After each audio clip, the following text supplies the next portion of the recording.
Sundari,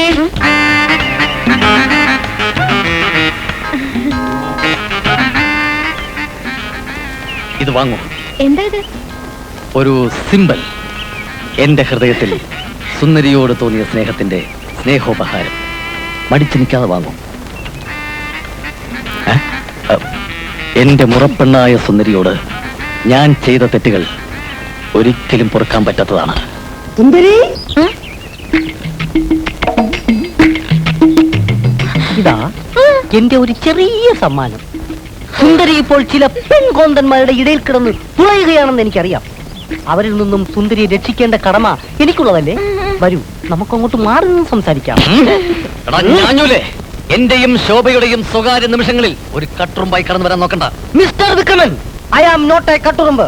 I am കാമുകൻ. കാമുകനോ സുന്ദരി. കാമുകനോ? സുന്ദരി പേടിക്കണ്ട. ഇത് രാമരാവണ യുദ്ധമാണ്.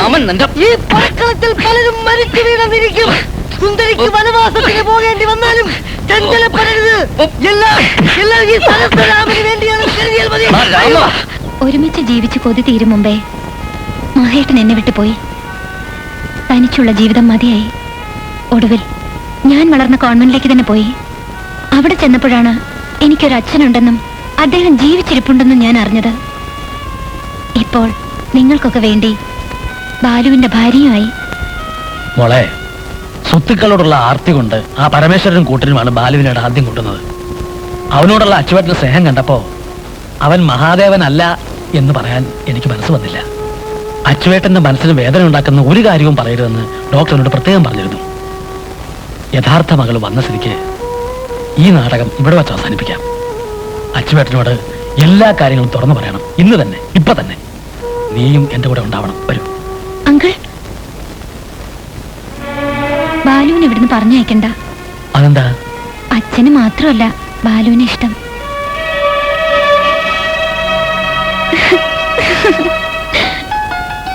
ബാലഗോപാല, താൻ ഭാഗ്യം ചെയ്തവനാണോ?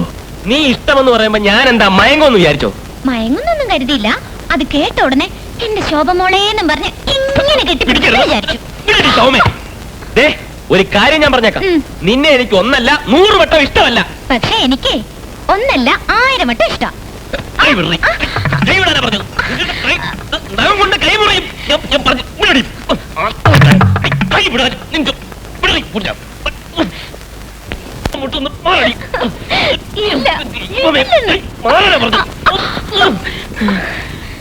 എടീ, ഇനി നിന്റെ അഭിനയൊന്നും എന്റെ അടുത്ത് വേണ്ട. നീ ശോഭയാണെന്ന് ആരൊക്കെ പറഞ്ഞാലും എനിക്കറിയാം നീ ശോഭയല്ലെന്ന്. പ്ലീസ്, നിന്റെ ഉദ്ദേശം എന്താണെന്ന് ഇനിയെങ്കിലും ഒന്ന് പറഞ്ഞു തോലക്ക്. 50-50.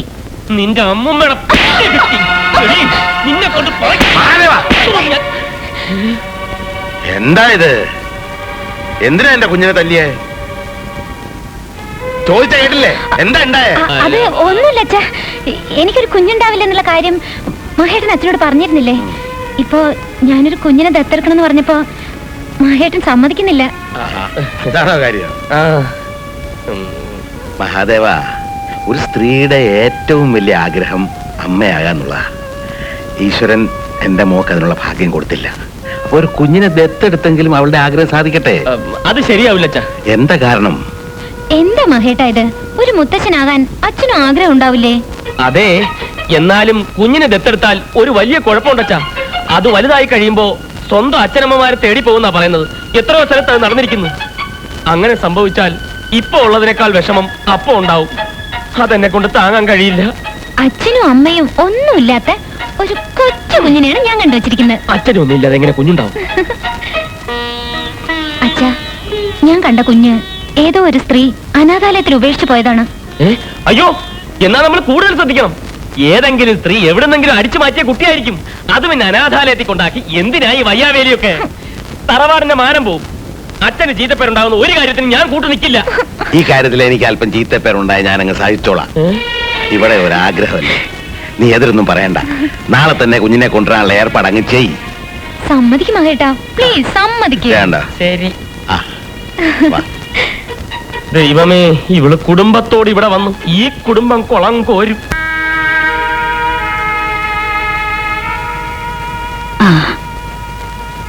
മോളെ രാധേ, സ്വന്തം മകളാണെന്ന് കരുതി പാവം അദ്ദേഹം എന്നെ ഒരുപാട് സ്നേഹിക്കുന്നു.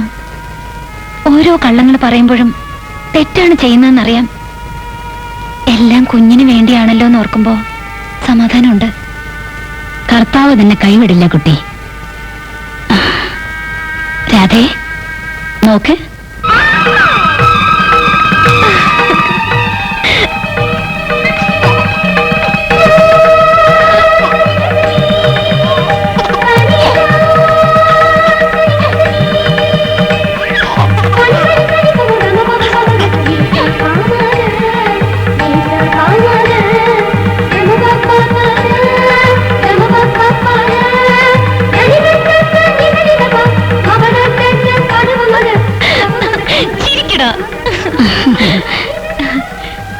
ഉണ്ണിയെ ഇവൻ അവകാശപ്പെട്ടടുത്ത് തന്നെ എത്തിക്കാൻ ഒരു അവസരം കിട്ടിയതില് എനിക്ക് സന്തോഷമുണ്ട്. 2 ദിവസം കഴിഞ്ഞ ഞാൻ ഈ നാട്ടിൽ നിന്ന് പോവും. എവിടേക്ക്? ഒരു നിശ്ചയമില്ല. എങ്ങോട്ടെങ്കിലും പോണം. കുഞ്ഞിനെ പിരിഞ്ഞിരിക്കാൻ നിനക്ക് കഴിയോ? കഴിയണം. ഇവന്റെ അമ്മയായി എത്ര നാൾ തുടരാൻ കഴിയും? ഞാൻ പോവുകയാണ് മദർ. മദർ എനിക്ക് ഇത്രയും നാൾ ചെയ്തു തന്ന സഹായങ്ങൾക്ക് ഞാൻ എന്നും കടപ്പെട്ടവളായിരിക്കും. വരട്ടെ. രാധേ, കുട്ടി, ഇനി നിനക്കും വേണ്ട ഒരു ജീവിതം. നിന്റെ ആ വിവാഹാലോചനയെ കുറിച്ച് ഞാനൊന്ന് സംസാരിക്കാം. വേണ്ട മദർ. ഈ കുഞ്ഞിനെ ചൊല്ലി ഒരിക്കൽ എന്റെ വിവാഹം മുടങ്ങിയതാണ്. വിശ്വാസമില്ലാത്തവരുമായിട്ടുള്ള ജീവിതം കഴിയില്ല മദർ. വരട്ടെ.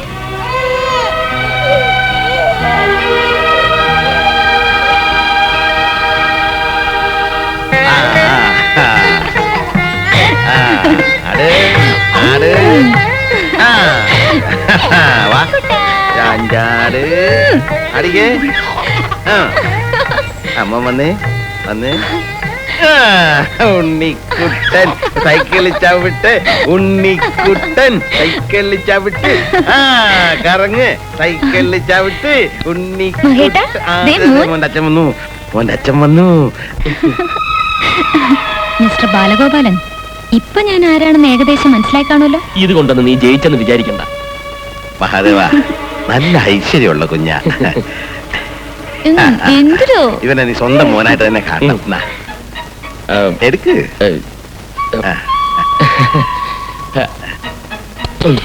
ഒരിക്കലും ഒരു അനാഥനാണെന്നുള്ള തോന്നല് നിങ്ങളിൽ നിന്ന് ഇവനുണ്ടാകരുത്. അയ്യോ, മൂത്രം മൂത്രം ഇതിലൊക്കെ മൂത്രമായി. ഒന്ന് പിടിച്ചേ. അതിനൊരു ബഹളം വെക്കാൻ എന്തിരിക്കുന്നത്? ആദ്യമായിട്ട് എടുക്കുമ്പോ കുഞ്ഞ് ദേഹത്ത് മൂത്രം ഒഴിക്കുന്ന ഐശ്വര്യത്തിന്റെ ലക്ഷണമാണ്. ഇവൻ ഇനി എത്രയോ പ്രാവശ്യം മഹേട്ടന്റെ ദേഹത്ത് മൂത്രം ഒഴിക്കാനിരിക്കുന്നു അല്ലേ മോനെ? ഒന്ന് പിടിച്ചേ. വേണ്ട അച്ഛൻ്റെ തീരുന്നു. ആ കരയാ അച്ഛൻ്റെ ഇരുന്നോട്ടോ.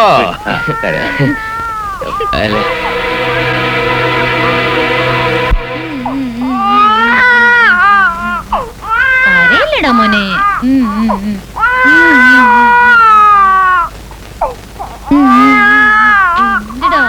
എടി, നീ അതിന്റെ കരച്ചിൽ നിർത്ത്.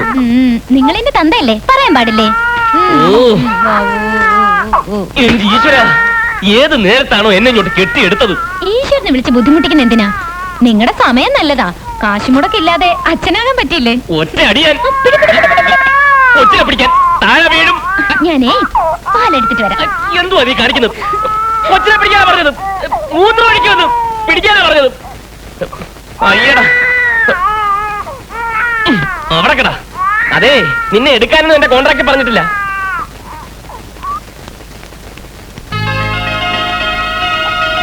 അയ്യ, അവന്റെ ഒരു താവടി.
രാധ കണ്ടത് അയാളെ തന്നെയാണെന്ന് ഉറപ്പാണോ?